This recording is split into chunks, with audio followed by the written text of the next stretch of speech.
University of Professional Studies, a public university with a private outlook. Akaba, to our 2024 annual leadership lecture. We use this platform to discuss pertinent issues that confront our nation. And today is one such occasion where we look at leadership. And so I would like you to welcome the Vice Chancellor of the university as he gives us a welcome remark.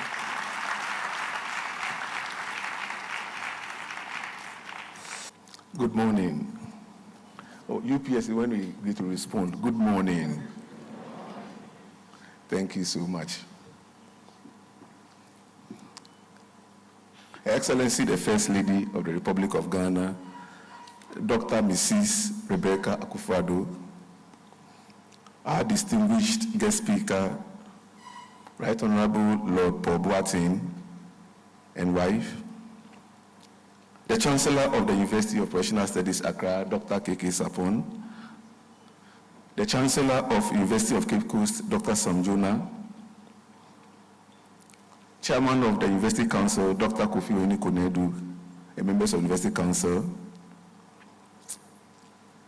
Honorable Ministers of State and members of Parliament here present, the Deputy Minister of Education, Professor Kingsley Nyaku,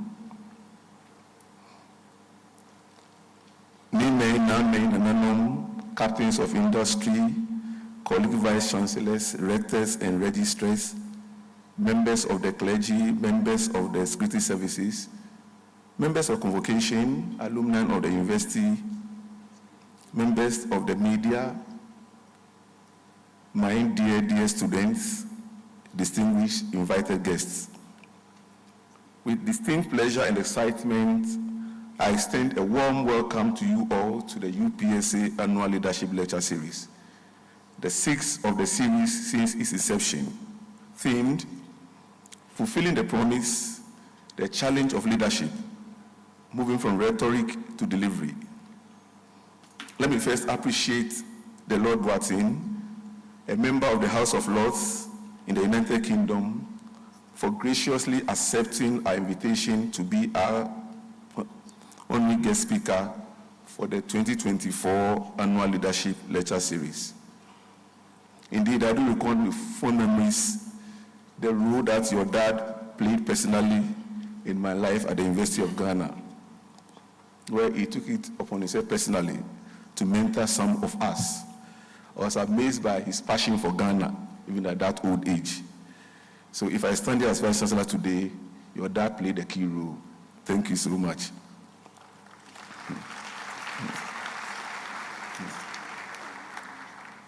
A warm welcome to all other distinguished dignitaries who have responded positively to our invitation. The Annual Leadership Lecture Series was established in 2017 as a platform to critically examine, deliberate, and discuss critical global and national issues pertinent to our society and proffer solutions for Ghana's sustainable development. Lord Boateng joins other exceptional leaders from our country, namely His Excellency Dr. Mohamed Bin Chambers, who delivered the inaugural UPSA Annual Leadership Lecture, His Excellency John Ajikum Kufuor, the former President of the Republic, His Royal Majesty Otumfuo Osei Tutu II, His Eminence Cardinal Peter Turkson, and the renowned economist Mr. Kwame Mpianim. They delivered the second, third, fourth, and fifth lectures, respectively. Year after year, the leadership series has been a very useful and impactful platform with positive lessons and insights that have been laid for total reflection. In a world inundated with promises, pledges, visions, and aspirations, the journey from rhetoric to delivery stands as the ultimate test of leadership. Your presence here is a testament to our collective desire to embark on an exploration of this profound challenge that has confronted leaders across all spheres of influence in Ghana since independence. Thank you for accepting our invitation to this lecture, which promises to be a memorable and thought-provoking one. On behalf of the Chancellor, the Chairman, and members of the Governing Council, and the entire university community, I welcome you and leave you in the company of our distinguished speaker, the Lord Paul Yao Boateng. Thank you so much.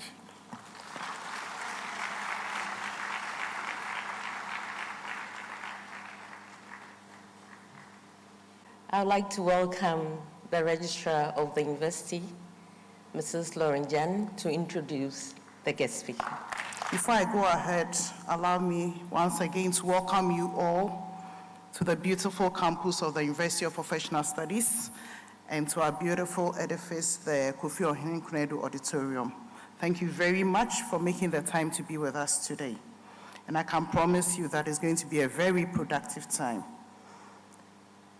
Our guest speaker for today is the Right Honorable the Lord Boateng.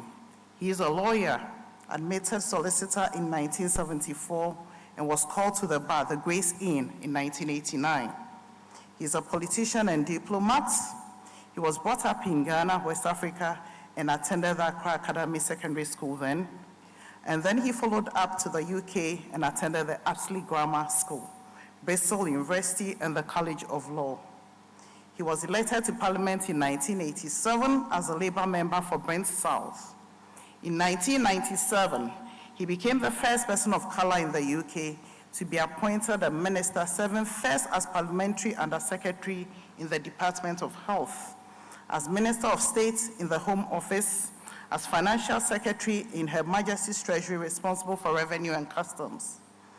He also served in the Office for National Statistics and then in the Cabinet as Chief Secretary to the Treasury responsible for the oversight and control of public spending in the UK. In 2005, he returned to Africa as the UK's High Commissioner to South Africa and the Prime Minister's Special Representative for the Africa Commission. He was thereafter the founding chair of the Africa Enterprise Challenge Fund based in Nairobi, Kenya. He was also the member of the Public Health Advisory Board of the US pharmaceutical company Gilead Sciences, based in California between 2010 and 2019. He currently serves as Senior INED and Chair of its Nominations and Remuneration Committee of the Ghana International Bank, headquartered in London. He chairs Waters and Sanitation for the Urban Poor and not-for-profit Public-Private Development Utilities Advisory Company supported by the World Bank and global private donors based in London. And in that, he works with offices in 7 African countries and Bangladesh.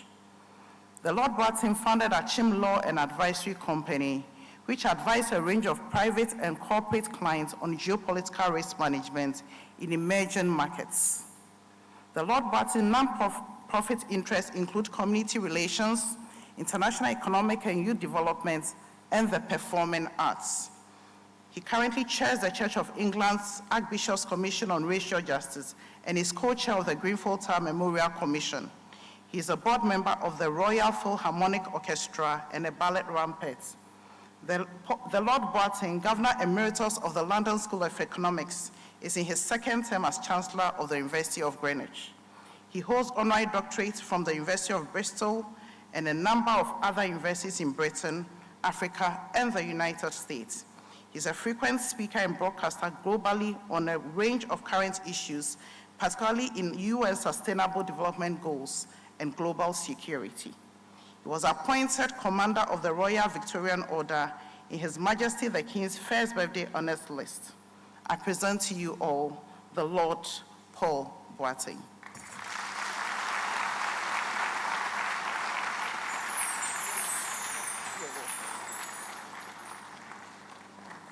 Thank you, please. Your Excellency, the First Lady, Vice Chancellor, Chancellors, Nananum, Chairman, sisters and brothers all. I am delighted to be with you this morning to deliver the 6th UPSA Annual Leadership Lecture. I'm conscious not only of the distinguished list of previous speakers at this event, but of the nature of this illustrious academic institution which sponsors this series. For UPSA has distinguished itself over the years, not least under your leadership, Vice-Chancellor, in its commitment to academic excellence and on its focus on the delivery and professional service and on the development of partnerships, innovative partnerships, local, national, international, between the public and the private sectors. Always, and for this you deserve much credit, putting the citizen, putting the consumer, the beneficiaries of service at the heart of all that you seek to achieve. So I approach the topic of this lecture, fulfilling the promise, the challenge of leadership, moving from rhetoric to delivery. I approach the topic very much in the spirit of what I believe motivates this institution, its founders, its staff, and its students. And that is excellence, excellence in the delivery of service. After all, was it not the founding father of education on this continent, the late and celebrated Dr. Kwegia Agre? Was it not his maxim that only the best is good enough for Africa? Only the best is good enough for Africa. So excellence, excellence in the delivery of service. I am conscious too, hence the subtitle of this lecture, on the role of academia in shaping leaders. The role of each and every one of you, the teaching staff at this university, the service staff who support them, your role in shaping leaders, the leaders of the future, so many of whom are sat in this auditorium today.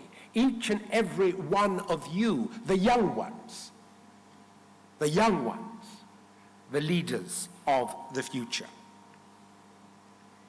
I'm conscious too that as you shape these leaders, staff and faculty members, as you shape these leaders, you bring them into the world, a world that faces at this time challenges on a huge scale. The challenges that require a framework for leadership.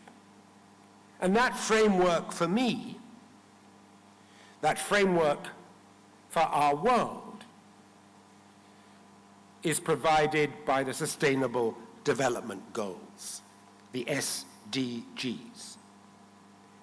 So it's that focus on the role of academia in shaping leaders that's so very important. Hence the maxim made famous by JFK, John Fitzgerald Kennedy, that leadership and learning are indispensable to each other. Leadership and learning, indispensable to each other. So institutions of higher education, like this one, therefore, have a critical role to play in producing and shaping leaders, and informing the actions of leadership, not least in the delivery of evidence-based policy. Evidence-based policy. For the scale of the problems our world faces at this time and the complexity of their nature, the multifaceted nature of effective action required to address them demands a response that is based not on rhetoric alone, not on bland assurances or blind or bigoted assertions, but on evidence, science, expertise, and the product of tried and tested experience.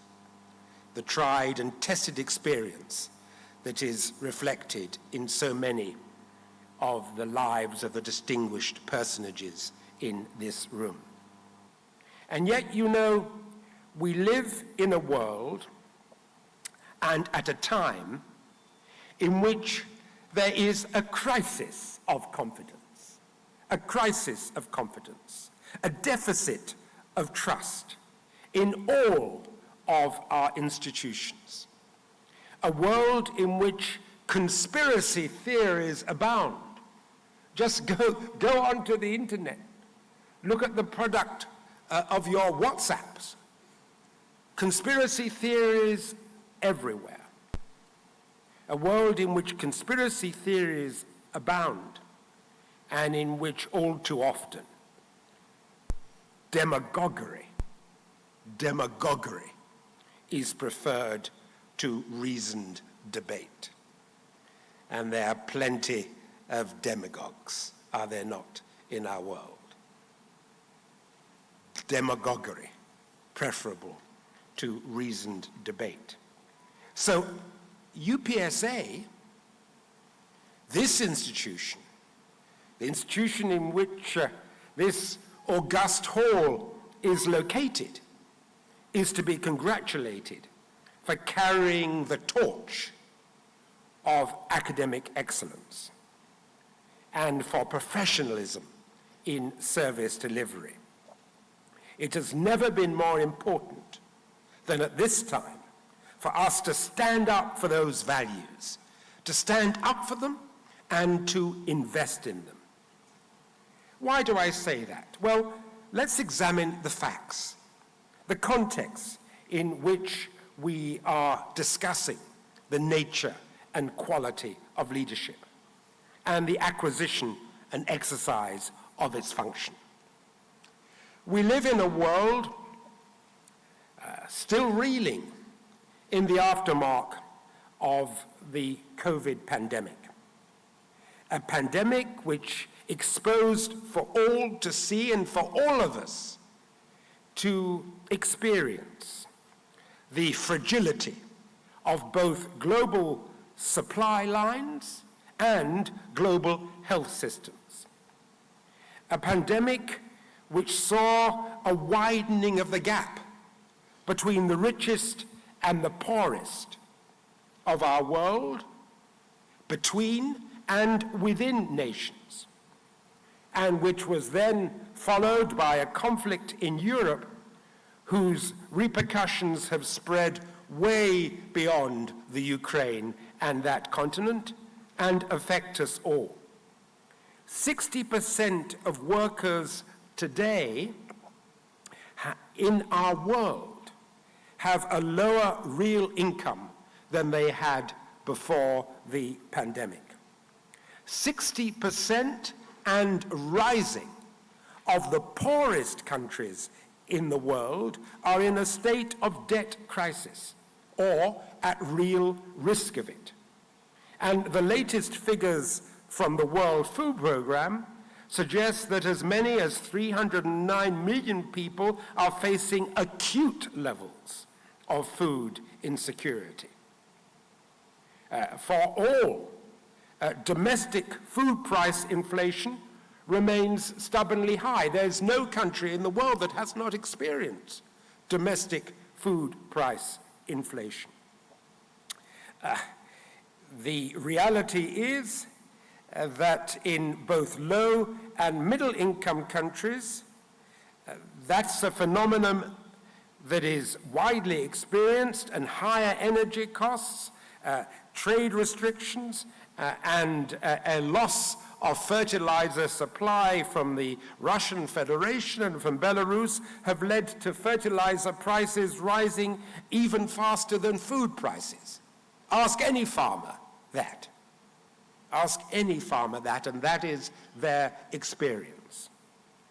So the geopolitical situation, heightened tensions between competing superpowers, conflict in the Middle East, in the Horn of Africa, insurgencies in the Sahel, their impact on livelihoods, compounded by the environmental impact of climate change, on the agri-sector, but also on at high-risk communities throughout the world through flooding and extremes of temperature. Extreme weather events that are affecting more and more people all over the planet. Climate disasters cost the global economy around $520 billion per year. $520 billion per year, with a disproportionate share of the adverse effect of that being borne by developing countries such as this, who are forced to redirect domestic public money towards adaptation and loss and damage control effort, as opposed to developmental spending. And the result? A $1.2 trillion financing gap in social protection in developing countries alone. That's the scale of the problem. And these conditions have put a spotlight on the quality of all our institutions and their leadership, globally, nationally, locally. Leadership that has been tested on an unprecedented scale. Leadership that is exposed to scrutiny by mass communications as never before, the World Wide Web, social media. For good or ill now, any one of us with a smartphone is a potential reporter, a broadcaster, or social influencer. All of you, all of us, with our smartphones, become potential broadcasters, reporters, influencers. And when you add to this the new power of artificial intelligence, it's unchecked, unregulated, and still, by most of us, largely unknown potential. And we find ourselves in unknown, uncharted waters, don't we? Don't all of you sense that at this time? Unknown, uncharted waters, seeking a compass, seeking some direction of travel so that we can find a way forward. Seeking leadership. Seeking leadership. From a variety of sources. Now, some of these may be welcome. Some sources of leadership may be welcome, some helpful, but others are definitely not helpful.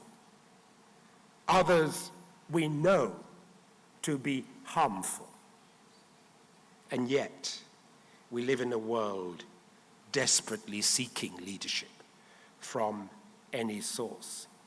Now, I'm conscious that I have in the past 48 hours and will be returning shortly in the next from one country in the midst of a hotly contested general election, the United Kingdom. I'm also conscious, as I left the hotel today, the Labadi Beach Hotel, I am conscious that I am in another country which is anticipating a hotly contested general election. So you will forgive me and understand if in my lecture today and if in my answers to your questions, I will be avoiding any comment at all on the outcome of those elections, or on the merits of the parties, or the issues which they are facing. Avoiding any comment at all. Nevertheless, it is worth noting, isn't it, that the conclusion of the Democracy Index, published just a short time ago by the Economist Intelligence Unit, a distinguished and established commentary on the state of global governance, an authoritative commentary on the state of global governance, began with the headline, "Conflict and Polarization Drive a New Low for Global Democracy." Conflict and polarization drive a new low for global democracy. I quote word for word from that commentary. 3 years after the COVID pandemic, which led to a rollback of freedoms around the globe, the results for 2023 point to a continuing democratic malaise and a lack of forward momentum. Only 32 countries improved their index score in 2023, while 68 countries recorded a decline. The scores for 67 countries stayed the same, pointing to a global picture of stagnation and regression as authoritarian regimes became more entrenched. Countries classified as hybrid regimes struggled to democratize. And the editor of the report draws specific attention to the Sahel and West Africa as amongst the worst performers as coups and conflict spread across the region. Now, that's the picture. And it's not a happy one. There is, I suppose, some positive in that more people than ever this year, however, will actually go to the polls, even though the world's 63 democracies are now outnumbered by 74 autocracies. Everywhere, however, everywhere, whether in autocracies or democracies, whatever the state of governance, the question is asked, what's to be done? What's to be done? The answer demands, surely, a higher standard of leadership. A higher standard of leadership. And I suggest that in reflecting on the subject of leadership, we need not just to question what's to be done by other people, the politicians, the corporate leaders, the chiefs, the heads of institution. We shouldn't just be questioning what's to be done by them. We should be asking ourselves, each and every one of us, what can or should we do? What should each of us do, whatever our state or stage in life, whatever our occupation, to answer the call to leadership? It's not just a question about them, it's a question about us. It's a question about us. And I would suggest and this is at the heart of what I have to say to you this morning, I would suggest that the his and the her of leadership, the his and the her of leadership is high performance, innovation, and service. High performance, innovation, and service, the his. And the her, high performance again, enterprise, and respect. High performance, enterprise, and respect. The his and the her of leadership. And it's these two working in partnership that are the very foundation of delivery. High performance is the common and indispensable basis of delivery. Innovation reflects the capacity to think outside the box, to look, to see, and to dig to find out, and to act on what you see and find out in ways that are shaped by the maxim of it's what works, what counts. It's what works, what counts. You know, it reminds me of that saying by Deng Xiaoping. It doesn't matter whether a cat is black or white as long as it catches mice. It's what works, what counts. And so the I is for innovation. The S is for service. The quality of that to be delivered will be determined by the attitude of those charged with the task of delivery. The quality of that to be delivered will be determined by the attitude of those charged with the task of delivery. The Abrahamic tradition, I would argue, gives pride of place to the concept of servant leadership. We are all of us peoples of the book. And whether your book is the Bible or the Quran or indeed the Torah, our Lord, speaking by and through the example of his Son or the prophets, blessings be upon them, calls us all of us, to be servant leaders. To be servant leaders.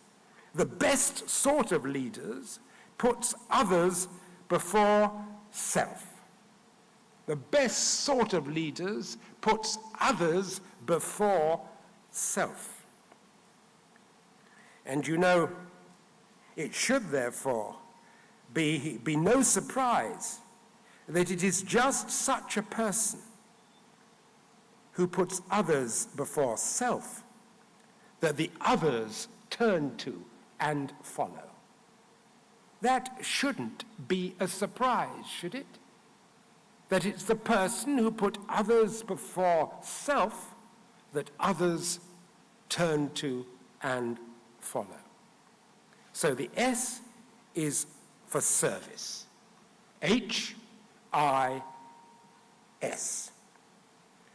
The her, his. The her starts again with high performance. You know, there's no substitute as a leader. There's no substitute in leadership for high performance. It is the common and indispensable basis of delivery. High performance requires study, research, practice, acquired proficiency. It doesn't just happen. It takes us back to the maxim, leadership and learning are indispensable to each other. But book learning, you know, even the willingness to innovate are not by themselves enough. The H and the I by themselves are not enough. Delivery demands the E in her. in HER. Delivery demands the E. And what is the E for? The E is for enterprise. The E is for enterprise. The E is for entrepreneur. The E is for exuberance. The exuberance that entrepreneurial spirit brings to any enterprise. True leadership, I would suggest, requires a willingness to embrace the E. And where you cannot find that in yourself, because not everyone can be an entrepreneur. Not everyone can be a Sam Jonah. You know, if we can't be an entrepreneur in ourselves, we have to embrace and to utilize the entrepreneurship of others in moving from rhetoric to delivery.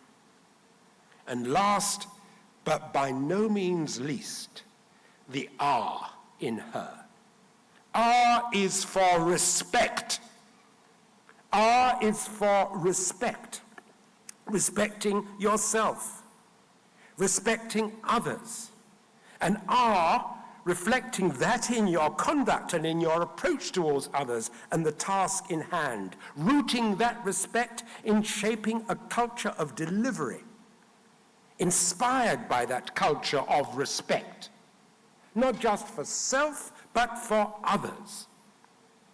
The R in her is therefore for respect. High performance, enterprise, respect, the his and the her. High performance, innovation, service, enterprise, respect. This is the nature of effective leadership, the basis of the move from rhetoric to delivery. Delivering what? Now, I would seek in this lecture to suggest that given the state of our world, the complexity of the challenges that I've referred to earlier on in my opening remarks, and the nature and frailty of the human conditions and our interdependencies, summed up in the Ubuntu principle, we are what we are because of others. Ubuntu, we are what we are because of others. I would suggest that the best approach and the one most likely to deliver impact is one that causes us to look at ourselves, our lives, our communities, our nations, and the world through the spectacle of the Sustainable Development Goals. The SDGs, after all, represent a universal pact entered into on our behalf by sovereign states in solemn undertakings made under the aegis of the United Nations, which for all its, through all its flaws and weaknesses, the weaknesses and flaws we know that affect multilateral institutions, but it does offer the world its best and indeed only hope for a shared understanding and global progression towards a better future. Sustainable development goals to which we all, as individuals, corporate and communal institutions, regional, nation states, and multilateral institutions, all of us commit ourselves by our actions to achieve those goals by 2030. That was the pledge made in signing up to the Sustainable Development Goals. There are 17 in total. I hope you see them up there on the screen. If not, you can Google them. But I'll focus just on a number of them in the course of this lecture. But they are all interlinked, reflecting the importance of interdisciplinary approaches to wider societal issues.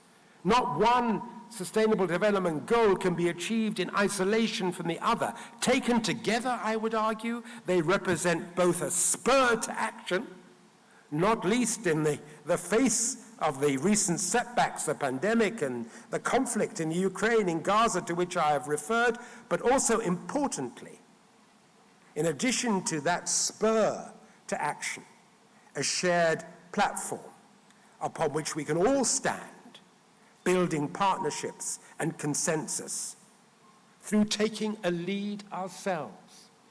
all of us, each and every one of us, whatever our standing, whatever our state, whatever the nature of our position in this world, all of us taking responsibility, taking the responsibility of leadership in our homes, in our communities, in our institutions, in our nations, and beyond.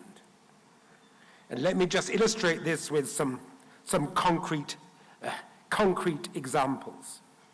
We are meeting here, are we not, in this academic institution, UPSA. It's not a chance meeting. It's because this university has chosen to put leadership at its heart. And it's a recognition of the truth of that maxim, that leadership and learning are indispensably linked. You know, you referred earlier on, Registrar, Vice-Chancellor, to my own education in this country. I am acutely conscious of, what the role of academic institutions in the foundation of this nation was.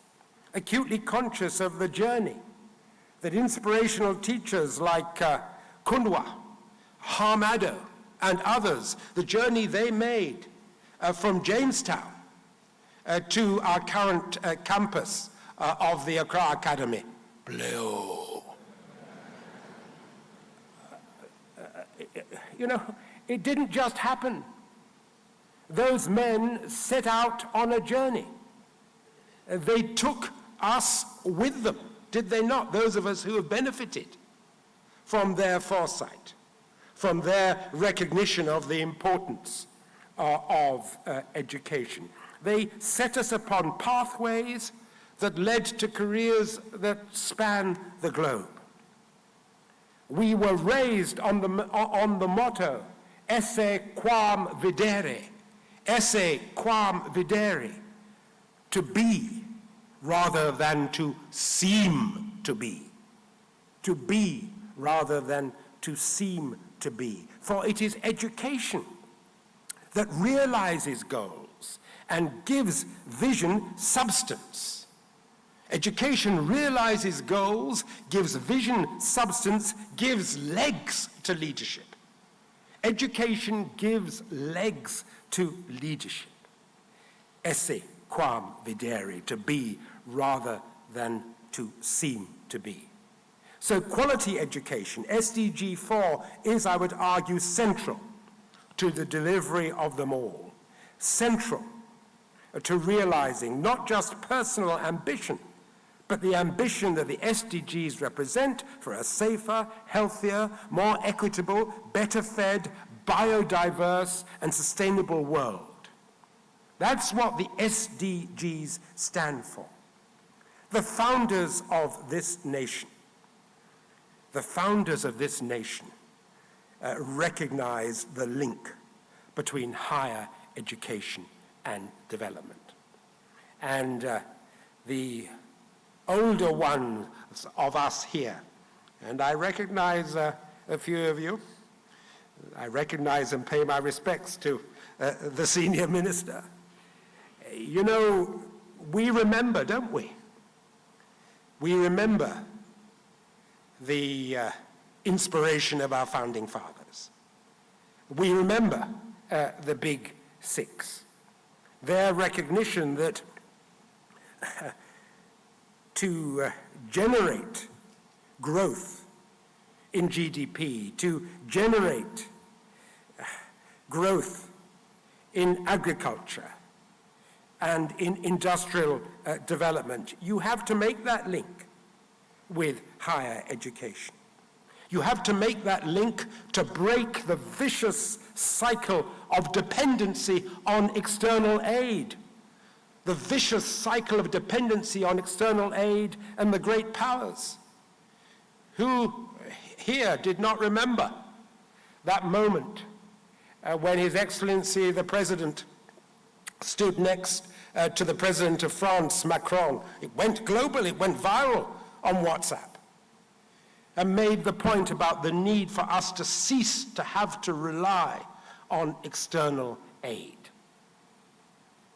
If we are to break that vicious cycle of dependency on external aid and the great powers, those great powers who have fed and continue to feed on Africa's resources, and whose activities with their willing collaborators hold Africa down in an impoverished and conflicted posture. We are held down in an impoverished and conflicted posture by the dependence on external aid and the great powers. It's something terrible, you know, when the statement on the internet that a Dutch passport is worth more than a Ghanaian PhD. There's something terrible when that goes viral on the internet. Say it isn't so. Say it isn't so. Say it isn't so. And if it is so, it must not be so. It must not be so. We cannot allow it to continue to be so. Leadership. Leadership. That must be at the heart of our response. And you will forgive me for my passion on this issue. And you've made reference to it, Vice-Chancellor. I am the son of a former Minister of Education, Higher Education and Science in our country. The son of a founding teacher of the Ghana International School. Teaching and education and politics are in my blood. I was present, one of the few here, perhaps the only one who was present, more than 50 years ago now, at both the inaugural convocations of the University of Science and Technology in Kumasi and of the University of Education in Cape Coast. I was present at both as a small boy with my mum and dad. Chairman of those two councils. And many years later, as Chief Secretary to the Treasury in the United Kingdom, I was pleased to be an alternate member of the Africa Commission, which, largely due to the majority African membership of that commission, and in particular, the political leadership of the late Prime Minister of Ethiopia, Meles, and the profound economic scholarship and the distinguished Ghanaian economist K.Y. Amaoko, who at that time was director of the UN Economic Commission for Africa and who was in due course the founder president of the Africa Center for Economic Transformation.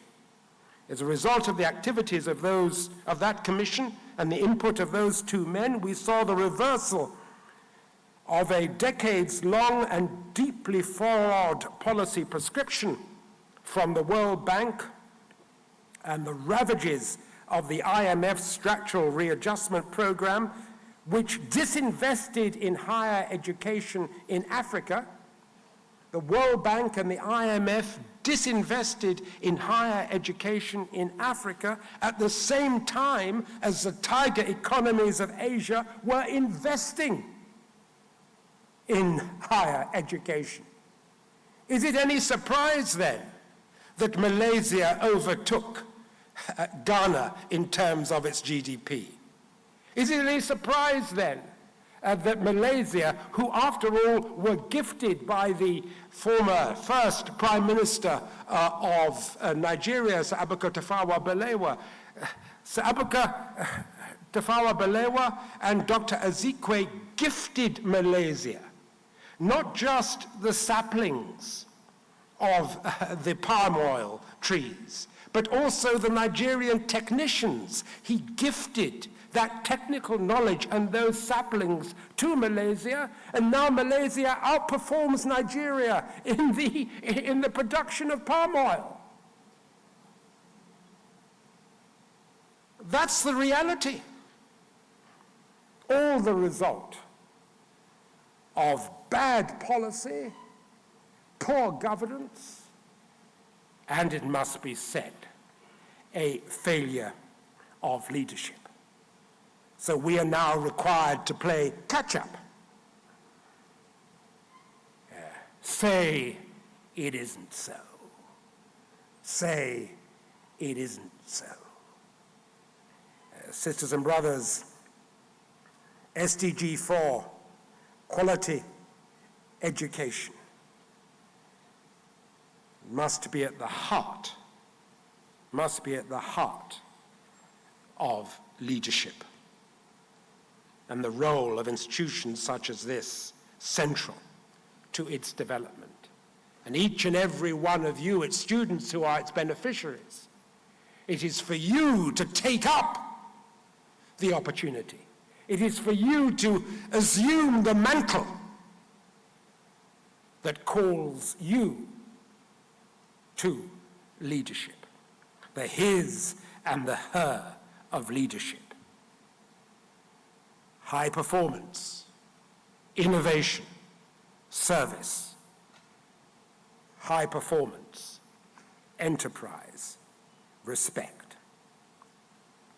Now, I want us to move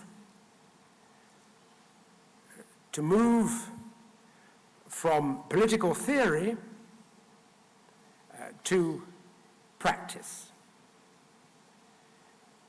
And I want just to take one example, if I may, of what it seems to me we need to be doing as we move from rhetoric to delivery.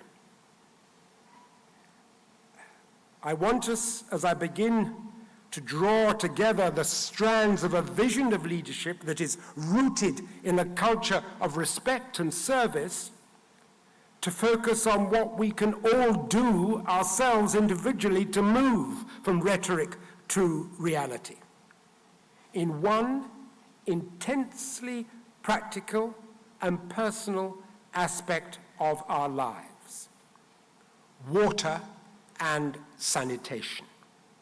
Water and sanitation. We are made up, all of us, largely of water. That's the nature of human biology and the human condition. We're made up of water. The disposal of bodily waste is an intensely personal activity that throws up practical challenges and has very real consequences for health and well-being. And I remember, as a small boy, we lived in Adabraka. I was not alone in living in Adabraka. I lived just down the road from the president.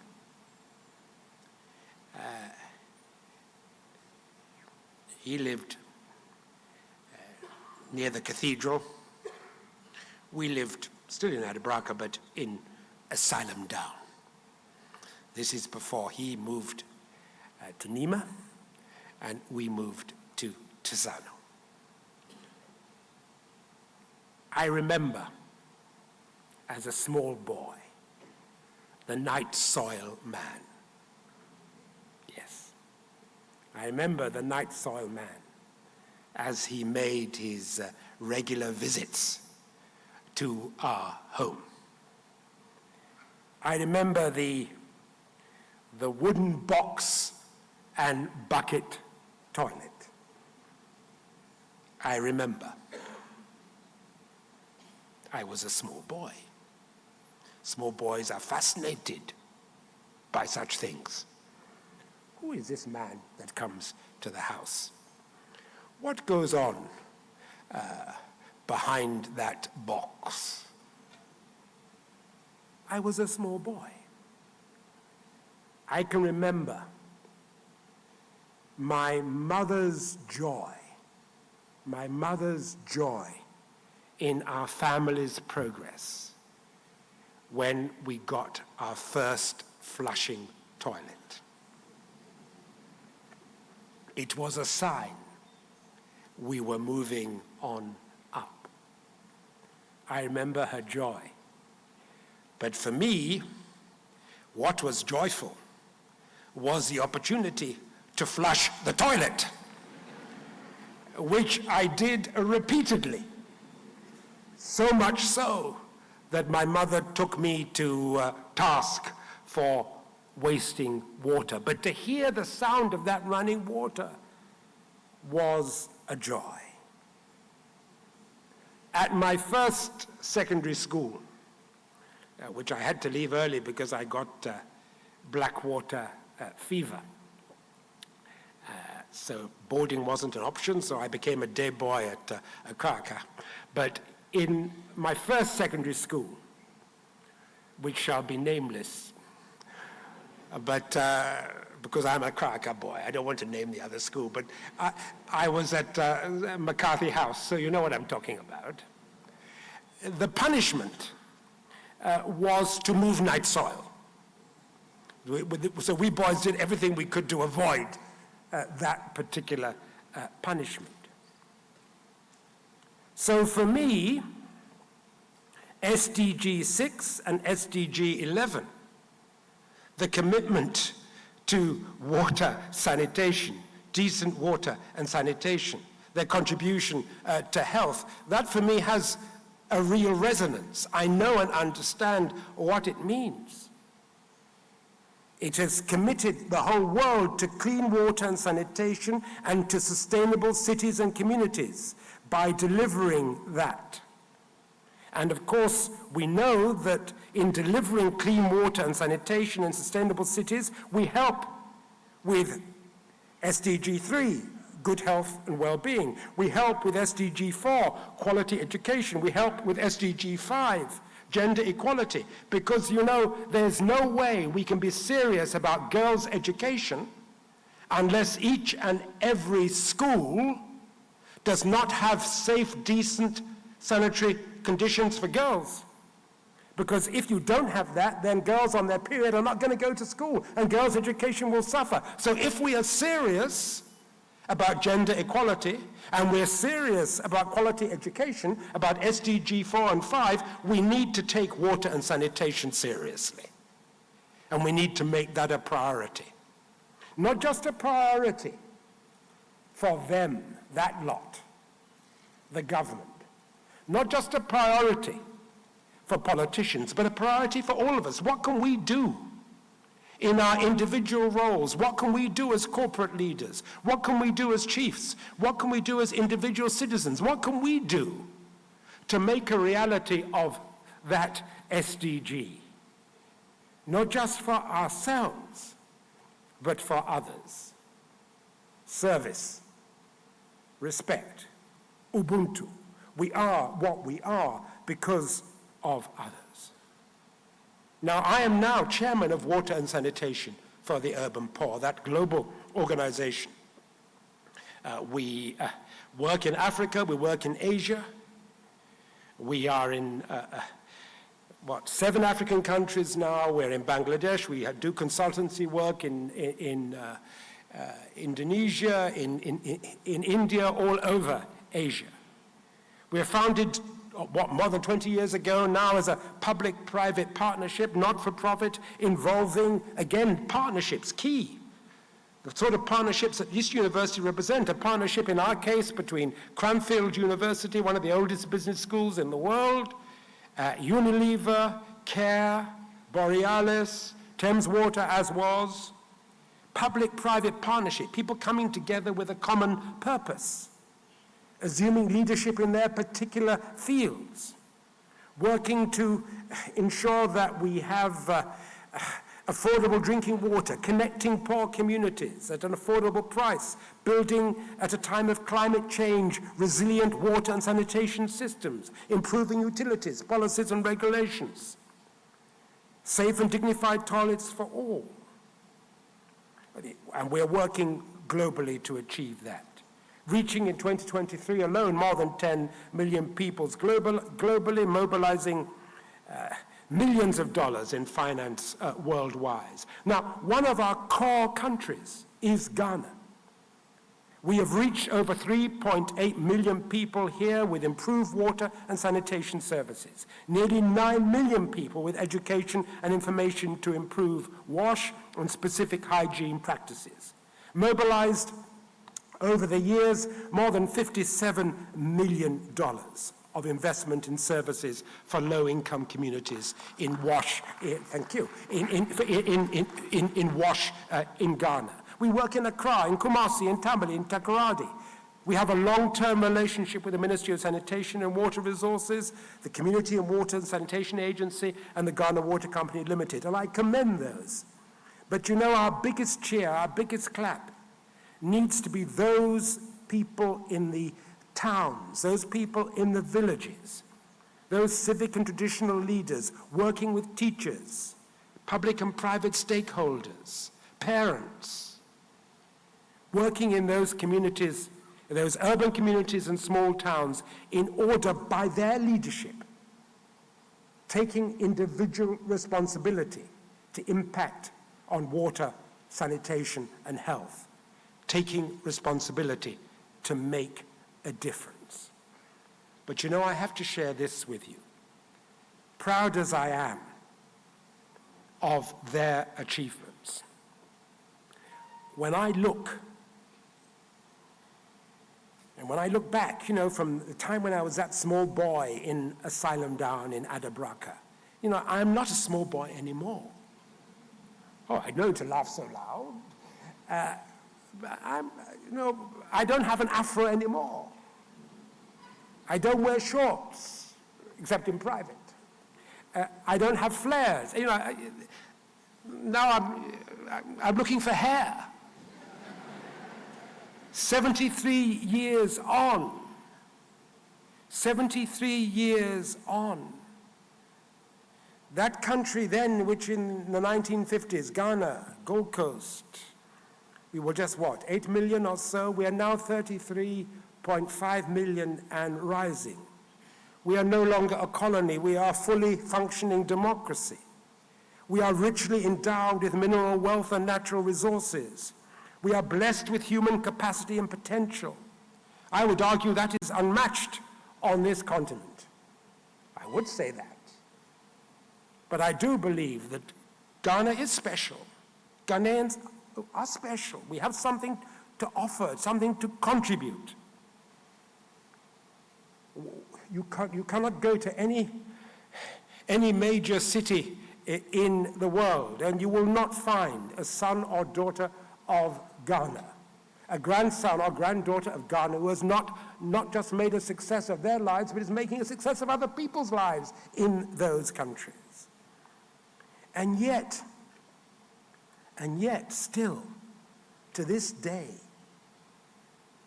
60 plus years on, 33% of urban residents live in informal or inadequate housing.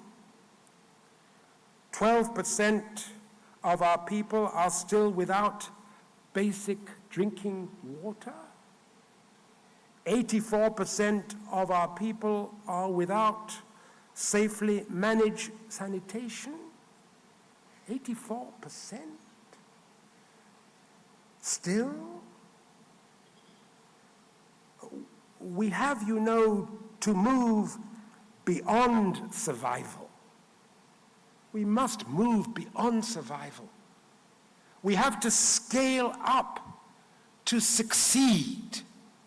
We must scale up to succeed. Where is the promise? Where is the promise of our founders? Where is the promise of our native land. When is it to be realized? When is it to be realized? If not in the here and the now, it must be realized here and now. It must be realized, that hope, that promise of our founders. It must be realized in the here and the now. So what is the missing ingredient? What is the missing ingredient? What is the missing ingredient? What is the missing ingredient? What is the missing ingredient? You said it. Let's all say it. Leadership. What is the missing ingredient? What is the missing ingredient? What is the missing ingredient? The his and the her. High performance, innovation, service, his. High performance, enterprise, respect, her. High performance, enterprise, respect.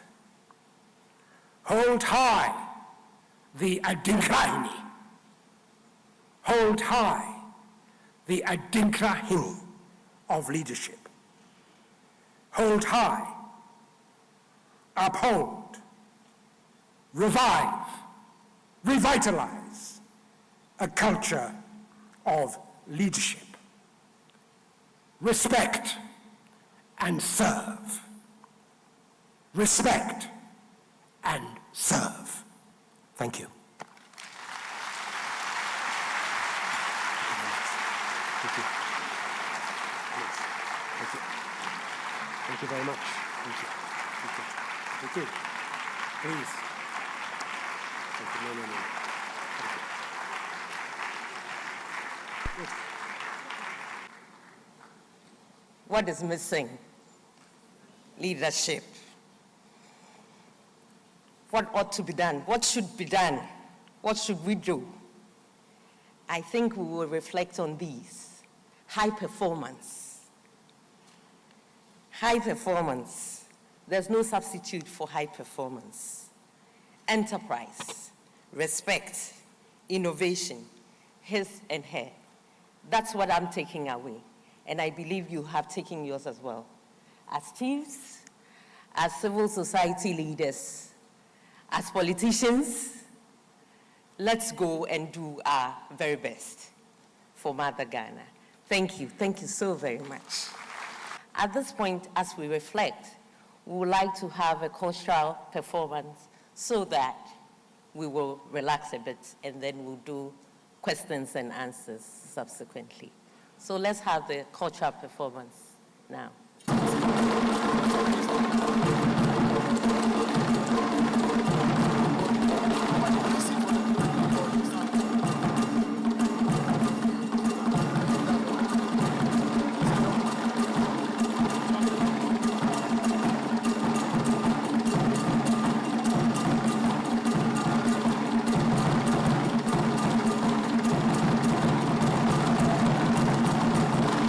My Lord, great to see you. Good to see you. You said, stay up to succeed. Then you asked, what is the missing ingredient? You said leadership. Governance is leadership in thought, action, and practice. Governance is leadership in thought, action, and practice. We are blessed as a country to have had a president whose leadership still resounds in our hearts. That is Sajifo Kwame Nkrumah. I'm glad to be here in this place of academia, and I want to pose a question to all of us.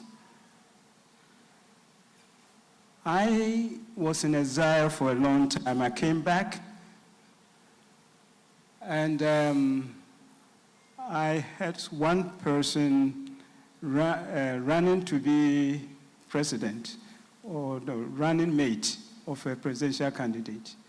And that person had graduated with a first-class degree in political science at Legon. I asked the person, what books of Nkrumah did you read? And he was kind enough to tell me that there was not a single book of Nkrumah that was a recommended text. And that shocked me. Then I started to make some inquiries about the Department of Economics, history, and all that, and it appears the same. So I could not understand why Nkrumah is not studied. But here we have a president who was not only a practitioner, but also a theorist. And he was a leader. And he was also in government. So why are we denying our younger generation the benefit of hindsight, and particularly the scholarship of Osagyefo Kwame Nkrumah? Thank you. Thank you very much for that question, but also thank you for all you've done to promote African history, Black history, African history, Pan-African history, not just in Ghana, but also and significantly in the United Kingdom. We all owe you a debt of gratitude. I just make two comments. First of all, to commend those who have now established the Kwame Nkrumah Archive. I do think that's a very valuable national resource. I think archives are valuable in the United Kingdom. I chair the Sir Winston Churchill Archive Trust, and I don't think that we always give globally sufficient attention to the importance of maintaining and preserving historic archives and materials. So I hope that will become a center for the study of Pan-Africanism and for Nkrumahism. But I just wanted to say something about this scaling up to succeed, because it seems to me one of the most important qualities of leadership is the capacity to empower others. And I do think that we need to stress the importance as a leader, in wherever we are, in whatever capacity we are called upon to a leadership role, we are strengthened in our leadership and in our impactfulness if we give power to other people, if we recognize people's contribution and empower them to give that contribution. So empowerment is a very, very important quality of leadership. The other important aspect, it seems to me, in terms of scaling up is, we're very good, and there are lots of them, we're very good at creating policies. Well, that's fine. Policies are fine.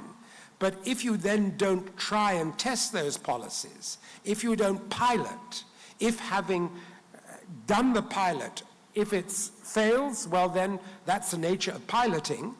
All pilots cannot be successful. But where a pilot is successful, then you want to get behind it with investment in order to scale it up. It's not as if we don't know what needs to be done. We know what needs to be done. The question is getting behind it with investment in order to do it. So I put that strong focus on scaling up, empowerment, and actually implementing policy, service delivery. Another question. Sir. My Lord, at the weekend, especially yesterday, I was watching the Euro, the football games. My daughter asked me, do you have so many countries in Europe? And I said, yes. So I checked, and we had 44. Something asked me to check again the most developed. And by the Human Performance Index, they said it's Norway. And I looked at the GDP, and I looked at that, and it's Luxembourg. These are small countries. And I asked myself, what do they have that Ghana doesn't have? Luxembourg has about $105,000 as GDP. And you have answered that question, leadership. But do you think we can do it? Or do we have to bring your country back? Or take Norway or Luxembourg to come and do it for us for about 100 years and then go back? Can we do it? Are we capable? No, my dear brother. My dear brother, you know, we mustn't beat ourselves up too much. After all, you know, if you want to take the football analogy, where do they go for the best footballers? I'm an Arsenal supporter. Yeah, I know some of you, unfortunately, are not. But the truth of the matter is that there's plenty of talent in Africa, and not just in football. There's plenty of talent in Africa. The challenge for us is to create a space for that talent to grow and to emerge and to realize its potential. The challenge for us is to recognize our responsibility not to collaborate with those who frankly want to keep Africa underdeveloped. Let's be very clear. Not everybody in this world wishes Africa well. Some people actually claim they wish Africa well, but actually really they don't, you know. They want us. They want us to remain in a recumbent position. They want us to remain on our knees. And one of the things I learned as a boy growing up from the Big Six, one of the things I learned from Kwame Nkrumah is that we have to get off we have to get out of a recumbent position. And we have to stand up. We have to stand up for what is right as well as our rights. We must not sell our heritage for a mess of pottage. And, you know, the answer lies in our own hands. And we have to seize the moment and seize the time. But we must never, ever, ever assume a recumbent position. We mustn't lie down and be walked over. We really mustn't. We've got to get up and assert ourselves. But we have to do that, recognizing, and I go back to it, I make no apology for it. It goes back to the his and her. It is about high performance. It is about innovation. It is about service. It's about high performance. It's about enterprise. It's about respect. It's about empowering ourselves and each other. And when we do that, then we don't have to look to Norway. We don't have to look north, east, or west. We can look at ourselves in the mirror and be proud. That's what we owe the Big Six. That's what we owe our founding mothers and fathers. Thank you very much, Right Honorable. My name is John Amma, and this is my question. Over the past few years, looking at the COVID-19 pandemic, the Russia and Ukraine war, and recently, the Hamas and Israel war, looking at all these effects taken into consideration, is it still relevant to have a 20 to 30-year strategic development plan? some school of thoughts are of the view that a shorter or mid-term plan is more ideal because we lose focus and with time, the plan become obsolete. Please, what's your take on this? Thank you very much. Yeah. Well, my take is on that very important question is this. We are where we are. We have the SDGs. 2030 is the objective. I agree with you. The chances of our meeting all those SDGs by 2030 are made that much more challenging by the pandemic, by Ukraine, by Gaza, and all the events that they represent. But we need to keep our eye on the prize. We need to do the very best that we can in order to achieve as much as we can by 2030. But looking beyond 2030, I personally take the view that we need to look at shorter time spans. But for now, we are where we are. We have the SDGs. We need to redouble our efforts. We need to scale up in order to meet them. That's my take on that. Thank you. So whenever we stand to talk about leadership, we do mention the name of Dr. Kwame Nkrumah because indelible print of leadership he left behind. In his government, he faced a lot of setbacks. So my question is, what is the most significant barrier that prevents leaders from delivering on their promises and how can it be overcome?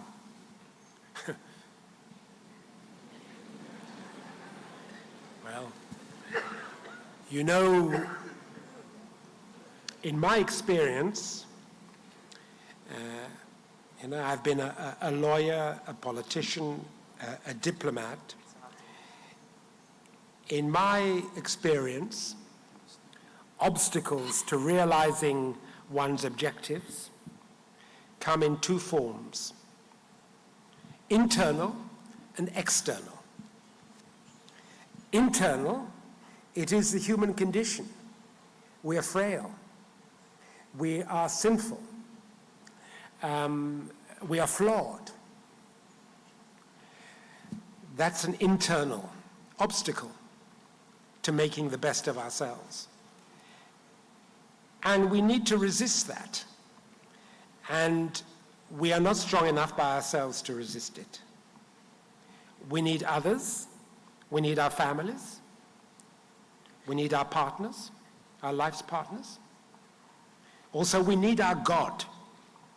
We really do, you know. That's why I make the comment I make about the Abrahamic tradition. To resist those internal enemies of realizing our potential as leaders, we need to recognize the importance of the spiritual dimension of our lives. But they are also external enemies. They are people and forces in the world who do not wish you to succeed. And the only way, frankly, to deal with them is to stand up to them, not to allow them to succeed in bringing you down. I can tell you, we now know that there were external forces at work in bringing Kwame Nkrumah down. We know that there were internal forces of his own frailty, of our frailty, the frailty of the human condition, and of the frailties of those around him. We know that. But we know also there were external forces. And we have to be alive to that.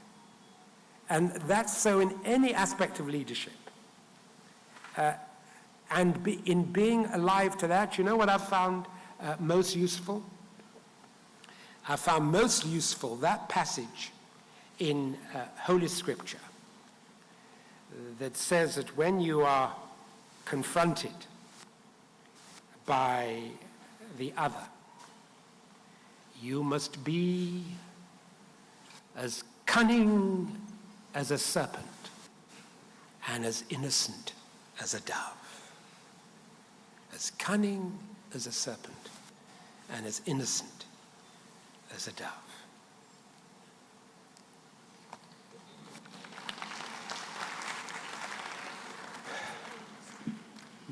So good morning to everyone. Good morning to you. Good morning. Please, my name is Jordan Tetet. I'm a student of University of Professional Studies, Accra. And my statement to you is that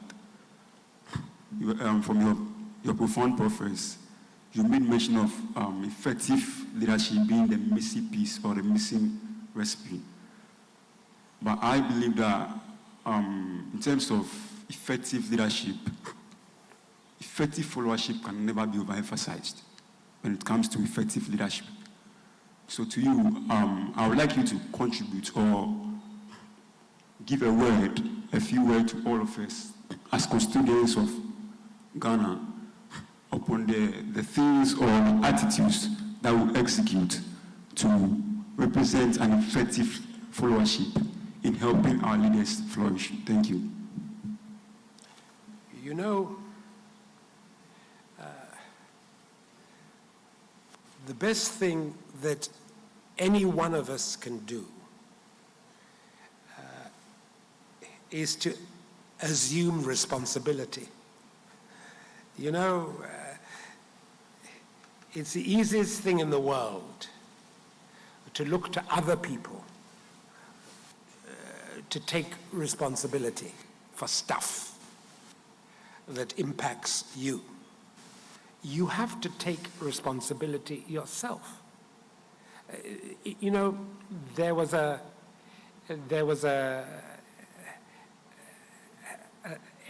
great teacher who lived at the time of our Lord by the name of Hillel. And Hillel used to say this: if I am not for me, who will be for me? If I am not for me, who will be for me? But which is recognizing you have to take responsibility yourself. There's stuff that you have to do. And you can't delegate that responsibility to others who you then follow. You have to take some responsibility for yourself. If I am not for me, who will be for me? But if I am only for me, what am I? If I am only for me, what am I? The importance of interdependence, of recognizing our common and shared humanity. We are fullest in our humanity when we recognize our interdependence. But if I am only for me, who am I? If not now, when? If not now, when? Hillel used to say. The importance of action, of getting on with it. You take responsibility, you recognize your interdependence, and then you yourself act. If not now, when? Not putting it off until everything comes right, or putting it off until the stars say otherwise, or putting it off until, no. If not now, when? You have to act. And then what I would say, if not you, who? If not you, who? So the best thing you can do to support a leader, the best thing you can do to support the leadership, the best thing you can do to develop your own qualities of leadership is to recognize the importance of responsibility, taking responsibility of yourself, interdependence, and action. If not you, who? Yes. Thank you very much, Honorable Lord Boateng, for your comprehensive and enlightening lecture. My name is Jeffrey Usiado, marketing student of UPSA. And I might say that it was quite an inspiration learning that we both have history with Accra Academy. I'm also a Blow boy, and it was quite amazing seeing you talk to us about this lecture. My question is very simple, and it's very relevant because considering how new technologies and new changes are entering our system, how can leaders balance maintaining the core values and traditions of this country while at the same time adapting to the new changes and innovations that's coming up? That's a very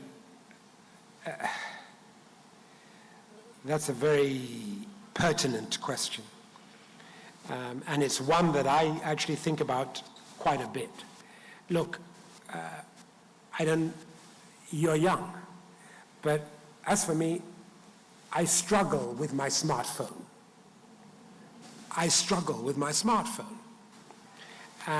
But I have learned, as I struggle with my smartphone, I don't hesitate to ask my grandchild how to use it.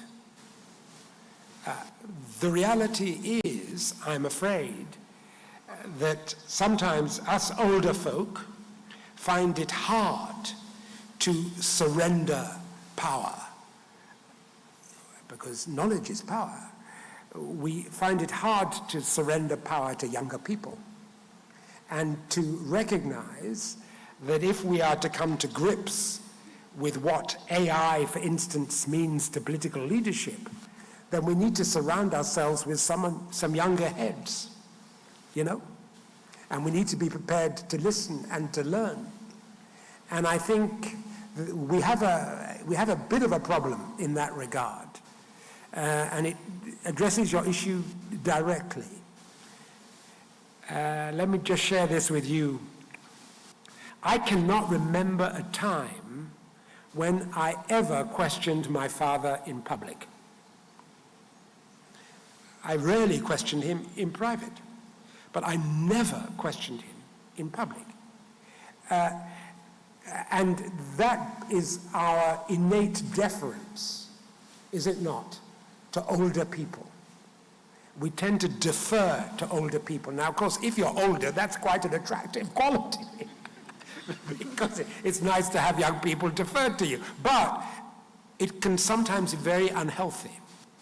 And I think one of the things we have to do is to be prepared as older people to recognize that there are some areas where we really do have to look to younger people to assume leadership.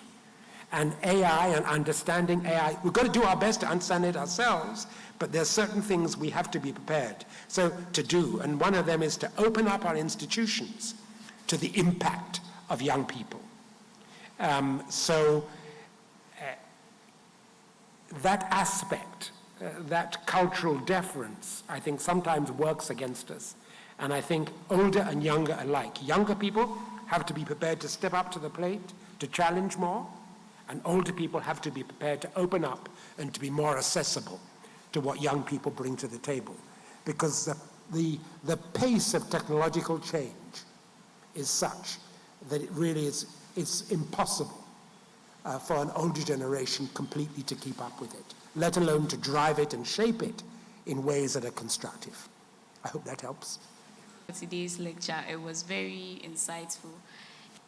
I'm the person of Melita, and my Lord, please, you addressed something on leadership. You said that leadership was what we needed to make the difference, like, in our world. And you noted that one of the ways we build leadership is through our education. Mm-hmm. But currently, we still see that problem of leadership still lingering on. And I would like to know if maybe you'd have any ideas or initiatives we can take, you propose any, that we can take to see this change or to have this leadership quality instilled in us?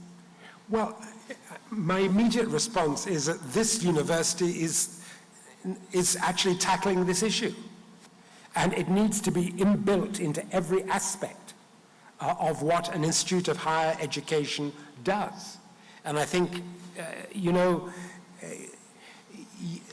UPSA is setting a very good example in inaugurating this leadership lecture series, but I suspect and know that you're doing more than that, because you have to embed leadership into each and every course that you do. There has to be a recognition in imparting knowledge, in developing skills that, leadership in application will be part of what you do as you go out into the world. and it has to be something that is embedded into the curriculum, but also and importantly, I happen to believe that they are agencies for informal education, non-structured education, non-traditional education that are important agencies for leadership. In Ghana, you have what is called the President's Award.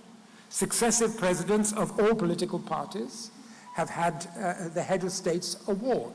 The Head of State's Award is based and part of a family of what we call in the UK the Duke of Edinburgh's Award.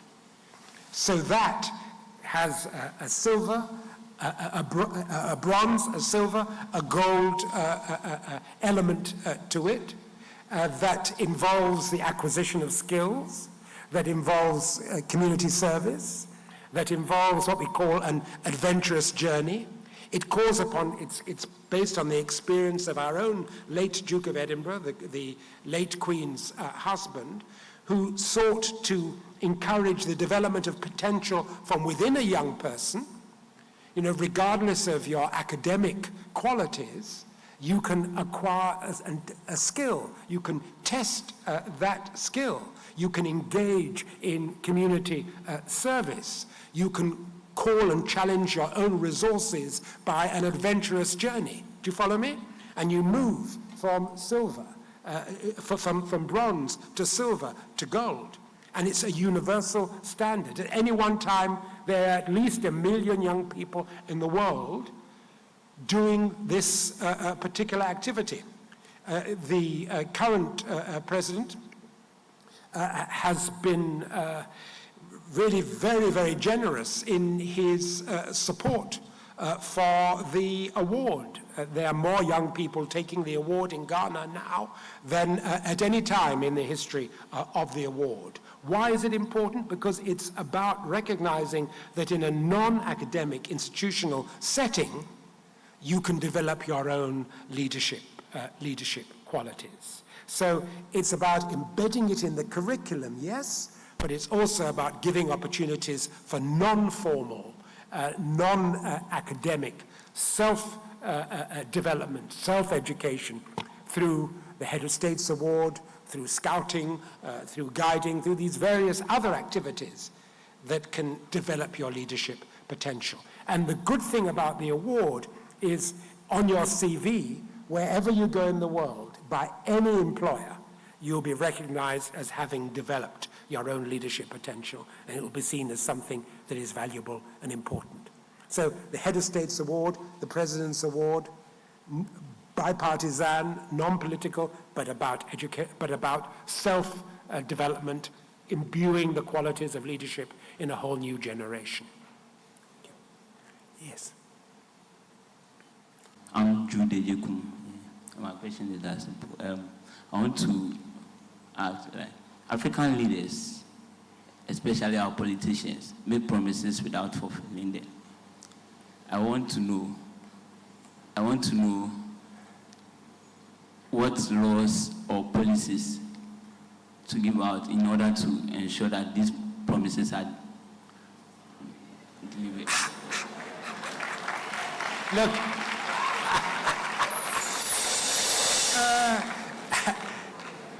good try. I told you, I'm not going to comment on either the UK or Ghana or your electoral process, but I will say one thing, and it's this. Every country gets the politicians it deserves. Every country gets the politicians it deserves. Politicians, and I'm one of them, we have to be held to account. And we are held to account in an election.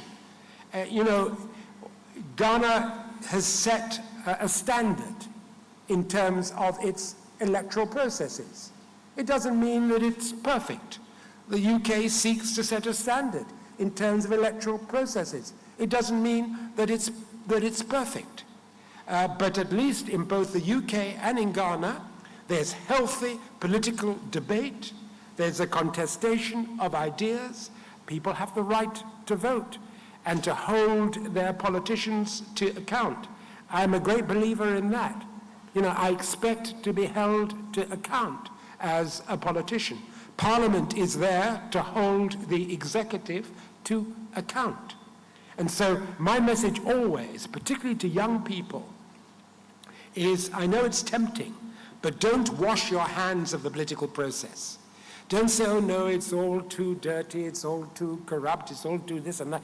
If you believe it is, get in there and clean it up. Clean it up. If you believe it's not engaged with your concerns, get in there and make it engage with your concerns. Do you follow me? You know, there's this maxim, and I believe it to be true. Power concedes nothing without a demand. It never has, and it never will.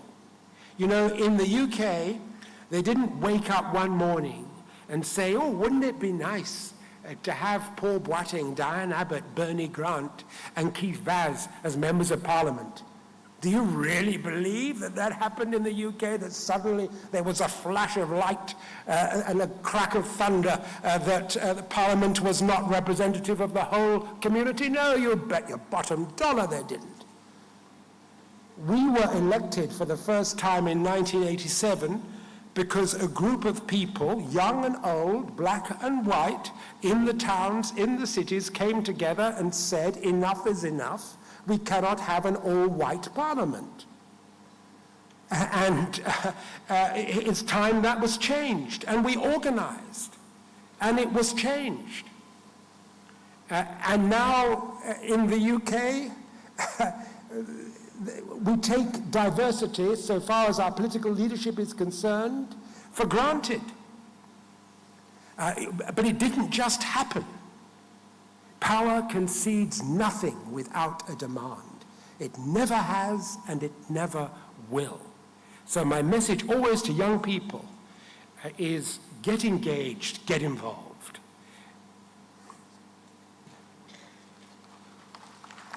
Yeah. Thank you very much. My name is Daniel with the Communications Department. A year ago, senior citizen Kwame Pieni was here. He belabored extensively on how leadership has not really gone well for the country. Listening to you, you have also belabored the issue about leadership.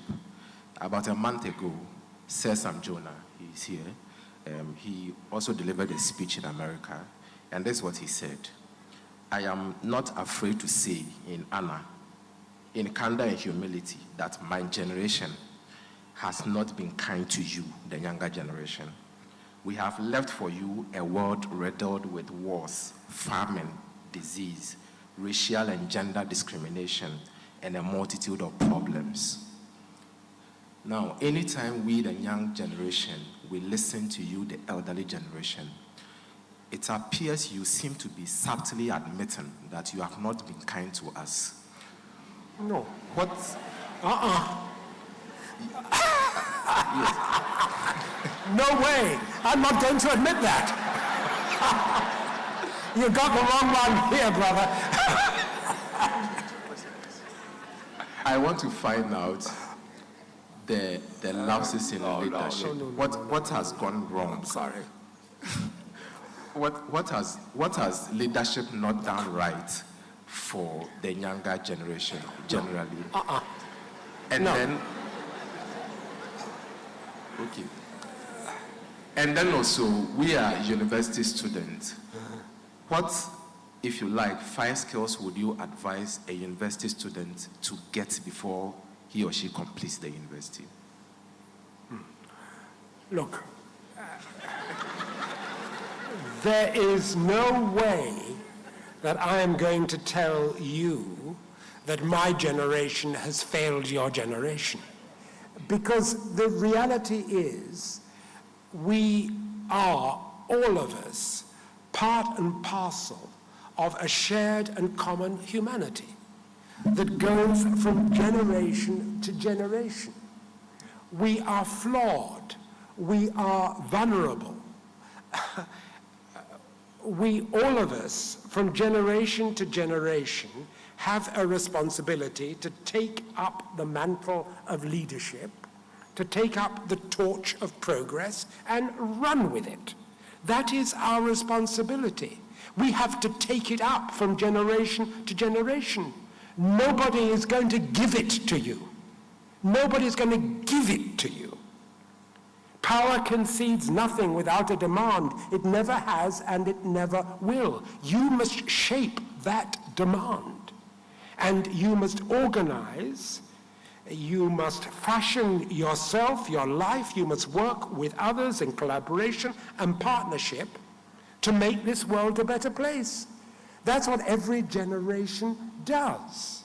You know, we owe the generation of the Big Six our independence, our nationhood.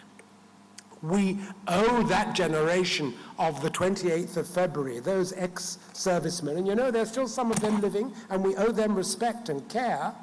That generation who walked down the castle in protest at their treatment, in the protest at their servitude, and said enough is enough. We fought in the war. We demand the right to vote. We demand the right to determine our own future.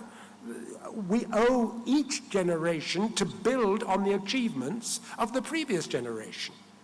But don't expect anything to be handed to you on a plate. It's not going to happen. So the best thing, the best skill you can acquire at university is a recognition that you are uniquely privileged. You have been given skills. You have been given the basis upon which to build. You then have to take those skills.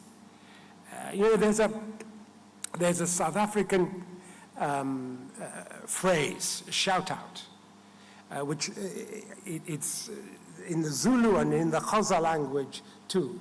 And it's this, Vikuzenzele, Vikuzenzele. And that shout out means get up, get out there and do it. Get up, get out there and do it. You need to take from your university education the spirit of Vikuzenzele. Get up, get out there and do it.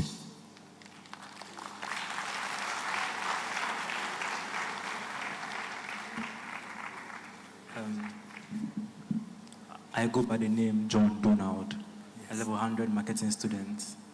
I have 2 questions, by the way. So my first question goes like, as a leader in different capacities yourself, what have been some of the significant challenges you have faced in the quest to fulfill your vision? And the second one is, how do I, as a leader, fight imposter syndrome?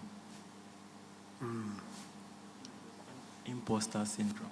Imposter syndrome, very good question. Look, stuff happens. Stuff happens. Events happen. Stuff happens that holds you back. Stuff happens that gets in the way. And in whatever field of life or endeavor you're in, believe you me, stuff will happen. And when it does, you have to get up and you have to shake it off. And you have to reach out to those who love and love you. And together, you just have to move forward. But stuff will happen. You know, stuff has happened to me in my life at every stage. You know, stuff happens. I was at school one day. Then the soldiers came. They ransacked our house. They even ate the cake my mother had baked the day before. They took our possessions. There was one item of value that rolled under the bed of our house, a ring that belonged to my father. There's one item that they didn't take. I found it. I wear that ring to this day.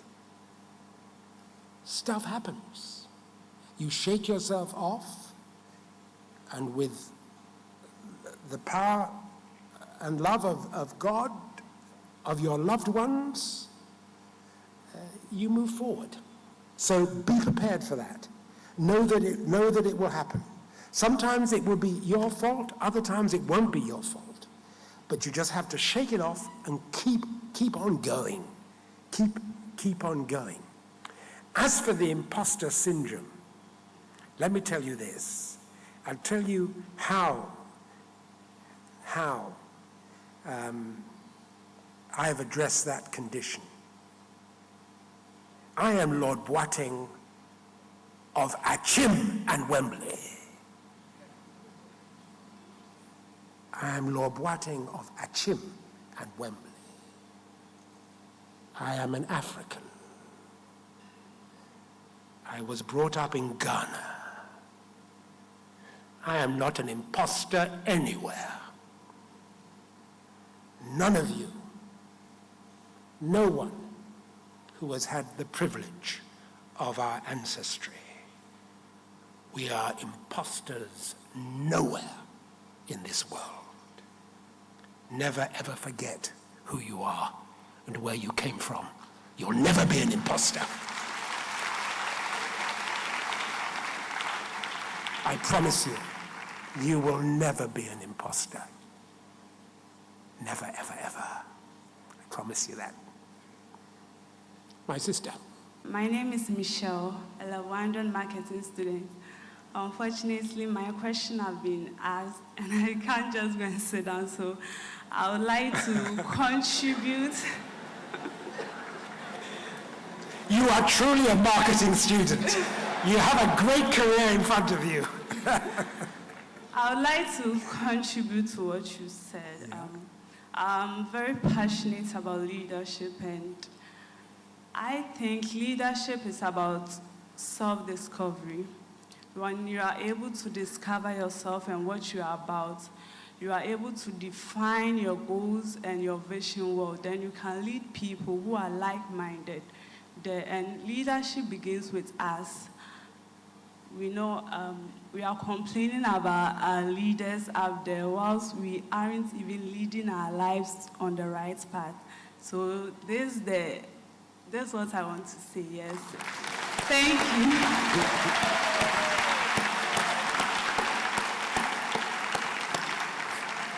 My name is Amwa Safokwatin, and I'm honored to be the SRC president of this noble institution. Since I'm the last person to ask my question, I want to use this opportunity to appreciate you for such a magnificent presentation, and to the university as well for putting together this wonderful initiative. You did mention about the H's and H's of leadership. H's, you mentioned high performance, innovation, service, and then the H's, you mentioned high performance, enterprise, and respect. My question is, what other specific approach is needed? In that case, is ethical or value-based leadership relevant? And how does it correlate with the H's and H's of leadership in terms of delivering and serving? Thank you. Service and respect, in my view, stem and rise from your ethics and your principles as an individual. And, you know, there's no substitute for the need to recognize that we are more than just the sum of material parts. You know, we are more than just our possessions. We are more than just the clothes that we wear. We are more than just the house that we live in, the car that we drive or in which we are driven. We have to integrate in our lives the spiritual and the material. We are on a journey. And that journey is one in which we come into this world with nothing, and we will leave it with nothing, except that which is embodied by our spirituality. And therefore, integrating the material and the spiritual, that's what provides the ethical foundation. But you have to integrate the two. So you cannot pretend, and we shouldn't pretend, that the material doesn't matter. It does. Of course it does. We shouldn't pretend that the material isn't a motivator. Of course it is. But at the end of the day, what makes us who we are, what gives us our humanity, what makes us all one, is our spiritual being. There is no substitute for that. And that is the principle. That's what Ubuntu is all about. We are what we are because of others. It's that Adinkra symbol, you know, the crocodile. The crocodile with two heads and one stomach. Yes, it may well be that from time to time the heads will be in collision. There may be conflict. But at the end of the day, what is that symbol for? It's a symbol of cooperation. It's the symbol of a shared and common humanity. It isn't just grabbing for yourself. It's recognizing that we are all strengthened when we share and when we don't just go for ourselves, but we recognize what we have in common. So that, for me, is the chief of the Adinkra symbols, that sense that we are one body, we are one shared humanity, and that we reach the fullness of ourselves by integrating the spiritual and the material. I hope that helps. You're good.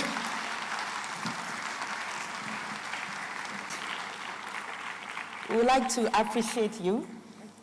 And so I'd like to call on the Chancellor of the University of Professional Studies, Dr. Kofi Kunudu Safon, and the Chairman of Council, and Vice Chancellor to join. The Registrar.